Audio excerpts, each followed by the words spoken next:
গতকালকে অনেকদিন পরে আদালত চত্বরে চেহারা দেখা গেছে এবং কথা বলতেও শোনা গেছে নারায়ণগঞ্জের আওয়ামী লীগের সাবেক মেয়র সেলিনা হায়াৎ আইভী, যাকে বহুদিন কারাগারে রাখা হলো এবং কারাগারে যেন দীর্ঘদিন রাখা যায় সেজন্য একের পর এক তার নামে মামলা দেয়া হলো। 12টার বেশি মামলা তার নামে দেয়া হয়েছে। একটাতে জামিন হয়েছে, নতুন করে আবার অন্য মামলায় গ্রেপ্তার দেখানো হয়েছে। ইউনূসীয় যুগে যেটা শুরু হয়েছিল বিএনপির সময়ও নতুন একটা একাধিক মামলা দিতে আমরা দেখেছি, কিন্তু শেষ পর্যন্ত তাকে আর কারাগারে রাখা সম্ভব হয়নি। তিনি জামিন পেয়ে মুক্ত হয়েছেন। কিন্তু তিনি মুক্ত হয়ে নারায়ণগঞ্জে নিজের বাড়িতে যখন গিয়েছেন তখন পুলিশের পক্ষ থেকে আমরা দেখেছি যে সেখানে তার বাড়ির আশেপাশে সিসি ক্যামেরা বসানো হয়েছে যেন সার্বক্ষণিক মনিটরিং করা যায় তার সঙ্গে কারা দেখা করতে আসছে, কারা আসছে যাচ্ছে, এই ব্যাপারগুলো। অর্থাৎ সেলিনা হায়াৎ আইভী কোনো ধরনের কোনো রাজনৈতিক কর্মকাণ্ড যেন করতে না পারেন সেই ব্যাপারে উদ্যোগ আমরা পুলিশের দেখেছি। সেটা হতেই পারে, সরকারের পক্ষ থেকে সেটা করতে পারে। অনেকদিন পরে আমরা সেলিনা হায়াৎ আইভীকে গতকালকে আদালত চত্বরে দেখলাম এবং সেই আদালত চত্বরে তার হাসি মাখা মুখ দেখলাম। এই হাসি মাখা মুখ কি ইঙ্গিত দিচ্ছে? তার তো বিধ্বস্ত অবস্থায় থাকার কথা। তার দলের অবস্থা যত শোচনীয়, তিনি জামিনে মুক্ত আছেন, তার নামে নতুন মামলা হবে না তার কোনো গ্যারান্টি নেই। এই মামলাগুলোই তার বিরুদ্ধে কি সাজা হবে সেই ব্যাপারে একটা বড় চিন্তার রেখা তার চেহারায় থাকার কথা, কিন্তু সেগুলো দেখা যায়নি। তাকে খুবই উৎফুল্ল মনে হয়েছে। তার এই হাসির আড়ালে অন্য কিছু লুকিয়ে আছে, কোনো রহস্য। চলুন একটু বুঝে ওঠার চেষ্টা করি আদালত চত্বরে গণমাধ্যম কর্মীদেরকে কি বললেন সেলিনা হায়াৎ আইভী এবং তার এই চেহারা অন্য কিছুর ইঙ্গিত দেয় কিনা। থাকবেন পলিটিক্স টিভির নিয়মিত আয়োজনে।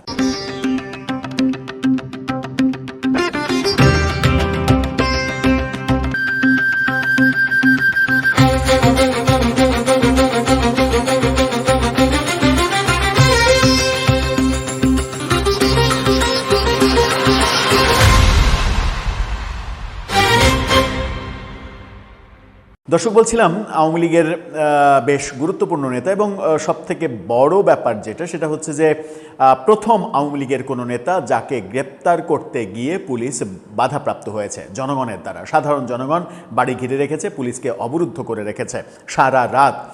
এই ঘটনা আওয়ামী লীগের অন্য কোনো নেতার ক্ষেত্রে দেখা যায়নি। তার মানে আওয়ামী লীগের যে সকল নেতাকে পর্যায়ক্রমে বিভিন্ন জায়গা থেকে গ্রেপ্তার করা হয়েছে তাদের চাইতে সেলিনা হায়াৎ আইভীর জনপ্রিয়তা তুঙ্গে।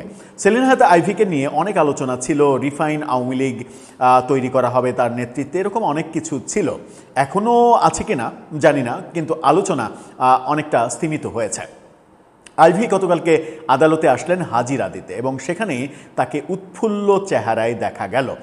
গণমাধ্যম কি বলছে দেখে নিন। যুগান্তরের এই শিরোনামটা, তার একটি কথা, একটা বাক্য উদ্ধৃত করা হয়েছে। সেখানে বলা হচ্ছে, নির্দোষ হয়েও আমি অপরাধী।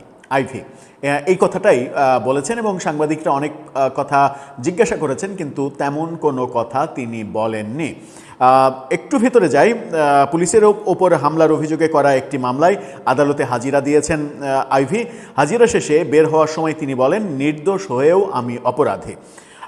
দুপুরে তিনি জেলার অতিরিক্ত chief judicial magistrate Nurul Huda চৌধুরীর আদালতে হাজিরা দেন বলে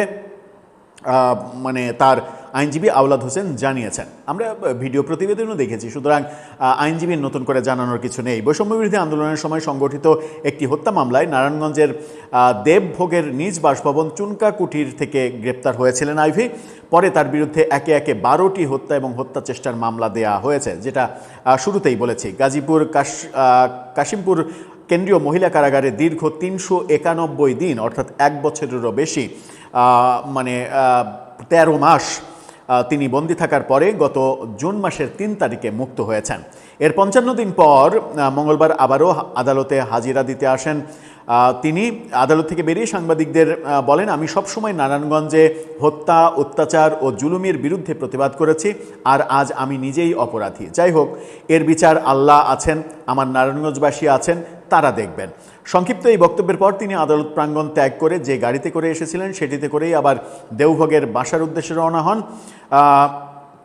এর আগে তিনি আসবেন আদালতে, এটা জানার পরে তার সমর্থকরা আদালত চত্বরে ভিড় করেন। এখন যে কথাটা মূলত বলতে চেয়েছি এবং মানে শিরোনামটাও যে বক্তব্যটা সেটা হচ্ছে যে আইভীর যে উৎফুল্ল চেহারা গণমাধ্যমের ক্যামেরায় আমরা দেখেছি, সেই উৎফুল্ল চেহারার পেছনে অন্য কোনো কারণ আছে কিনা। সম্প্রতি তার নেত্রী শেখ হাসিনা তিনি ঘোষণা দিয়েছেন ডিসেম্বরের মধ্যেই দেশে ফিরবেন। ডিসেম্বরের মধ্যে বলতে তো আজ আগামীকালও বোঝায়, কিন্তু স্পেসিফিক কোনো তারিখ দেননি। তারপর থেকে আমরা বিভিন্নভাবে দেশে বিদেশে শেখ হাসিনার এই ফেরাকে কেন্দ্র করে বহু কথা শুনছি, বহু খবর দেখছি আন্তর্জাতিক গণমাধ্যমে। শেখ হাসিনা সত্যিই ফিরছেন কি?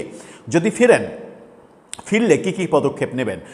শেখ হাসিনা ফেরার সময় যে পরিস্থিতি তৈরি হবে, সেই পরিস্থিতিকে মোকাবেলা করার জন্য সেলিনা হায়াৎ আইভীদের মতো যারা জামিন নিয়ে মুক্ত অবস্থায় আছেন তারা কি আবারও গ্রেপ্তারের মুখোমুখি হবেন, নাকি তাদেরকে মুক্তই থাকতে দেয়া হবে? সেলিনা হায়াৎ আইভীর এই হাসি এক ধরনের আত্মবিশ্বাসের হাসি আমার কাছে মনে হয়েছে যে পর্দার আড়ালে কিছু একটা ঘটছে মানে এটা না, আবার যারা আওয়ামী লীগ করেন তাদের এটা ভাবার কোনো কারণ নেই যে বিএনপি সরকারকে সরিয়ে দিয়ে আওয়ামী লীগ এসে শেখ হাসিনা এসে আবার ওই আগের দাবি মতো যে এখনও তিনি প্রধানমন্ত্রী আছেন সেইভাবেই তিনি আবার প্রধানমন্ত্রীর চেয়ারে বসে যাবেন। ব্যাপারটা তা না। ব্যাপারটা হচ্ছে যে উৎফুল্ল হওয়ার ব্যাপার একটা হতে পারে, সেটা হচ্ছে যে কোনো একটা সিগন্যাল হয়তো এসেছে যে আওয়ামী লীগের ওপরে রাজনৈতিক নিষেধাজ্ঞা যেটা আছে সেই নিষেধাজ্ঞা অচিরেই উঠে যাচ্ছে।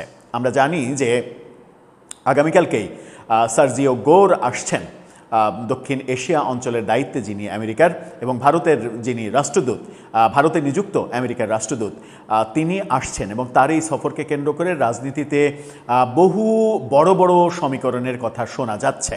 সেলিনা হায়াৎ আইভী কি সেই ইঙ্গিতই দিলেন তার এই হাসিমাখা মুখে? কিছু না কিছু আছে, কারণ রাজনীতিতে উত্থান পতন এটা চিরাচরিত ব্যাপার। আজকে আমি নির্যাতিত, আগামীকালকে আমি প্রভাব যুক্ত হব না কিংবা প্রভাবশালী হব না, তার কিন্তু গ্যারেন্টি নেই। তবে আমাদের চিরাচরিত যে কথা, সেই কথাটা হলো যা কিছুই হোক না কেন সেটা যেন দেশের মঙ্গলে হয়, দেশের স্বার্থে হয় এবং দেশটা যেন অরাজক পরিস্থিতির দিকে না যায়। দর্শক, আপনার কাছে কি মনে হয়? পেছনে কোনো রহস্য আছে বলে মনে করছেন আপনি? আপনার মতামত জানিয়ে লিখতে পারেন আমাদের কমেন্ট বক্সে।